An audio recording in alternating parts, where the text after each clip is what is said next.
Faz mais ou menos 20 anos, Umberto Eco lançou 2 livros, não exatamente ao mesmo tempo, mas um logo seguido do outro, e com os títulos interrelacionados, um muito dependente do outro. Ele lançou um com o nome de História da Beleza e o outro com o nome de História da Feiura. Não me lembro qual veio primeiro, mas eles se complementam, mesmo porque a beleza é uma qualidade. Uma qualidade só pode existir na medida em que existe também o seu contrário. Então, só falamos em coisas belas porque existem coisas feias e vice-versa. É assim que ocorre. Os 2 livros têm muitos méritos porque ele pega extratos de textos dos grandes mestres, então tem passagens de Platão sobre a beleza, de Aristóteles, de Santo Agostinho e de autores pouco conhecidos, menos conhecidos pelo menos, no Ocidente e no Brasil, medievais como Rabano Mauro, Isidoro de Sevilha, Alcuino, são importantes, mas não são tão conhecidos, nem sei se existem muitas traduções em português, se existirem, existem poucas. Esses autores, e Umberto Eco teve o mérito de trazê-las e colocá-las em língua portuguesa, porque ambos os livros foram traduzidos no Brasil. Só aí o livro já mereceu ter sido escrito, mereceu ter sido publicado. E há um problema, no entanto, nos 2 livros, que quando ele fala em história da beleza, ele deixa bem claro que, no entender dele, a beleza é algo mutável historicamente. O que é belo hoje pode não ser belo amanhã, o que é feio hoje pode não ser feio amanhã. E não é bem assim. A beleza tem um componente objetivo que é imutável, e Umberto Eco não respeita isso, no caso. Ele investe no aspecto puramente subjetivo da beleza, que também ocorre, mas dentro do seu próprio fórum.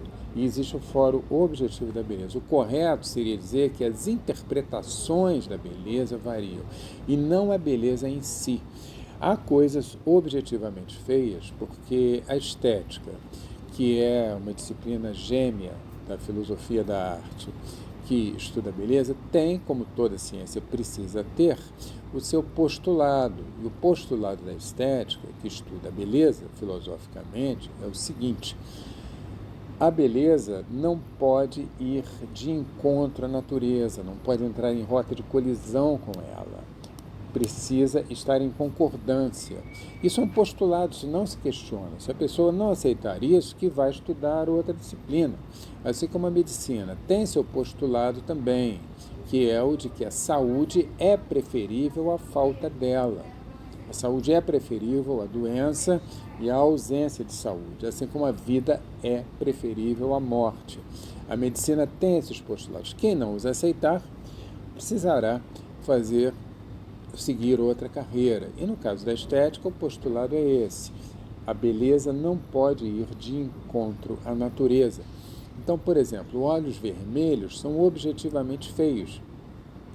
Tanto que em muitas câmeras fotográficas, não sei hoje em dia, mas até algum tempo atrás, havia um dispositivo para eliminar o olho vermelho.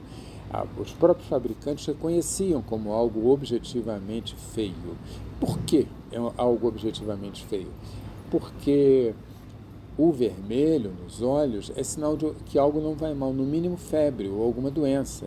Então, se fosse possível achar bonito o olho vermelho, a humanidade já poderia ter se extinguido, a natureza estaria trabalhando contra si mesma. O choro de criança é feio, é auditivamente feio e ponto final. É por isso que a mãe acorda incomodada com o choro e vai ver o que está acontecendo. Salva a vida da criança, que estava se engasgando, estava com algum problema. Se o choro de criança fosse algo agradável, pudesse ser algo agradável, a mãe continuaria dormindo e a humanidade já teria se extinguido há muito tempo. Então, é isso, são coisas objetivamente feias. Por exemplo, uma perna com elefantíase é feia. É a natureza agredida por uma doença. Dizer que uma perna com elefantíase pode ser bonita, a pessoa que diz isso é louca ou está mentindo, como aliás é muito comum hoje em dia, as pessoas se mostrarem adeptas de cânones absurdos simplesmente para se dizerem diferentes. É a vaidade tomando o primeiro lugar.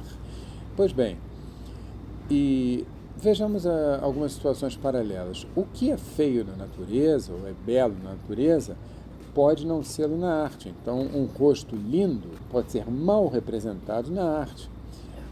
Um quadro mal feito de uma pessoa com um belo rosto é uma obra de arte ruim.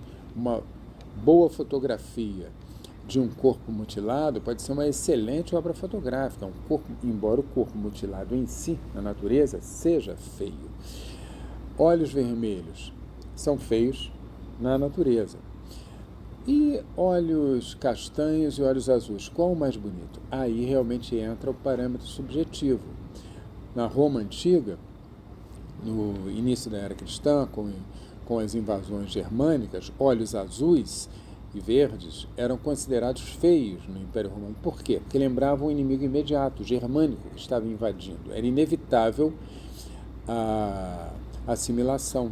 Então, eles eram culturalmente vistos como feios, subjetivamente no sentido coletivo, por assim dizer.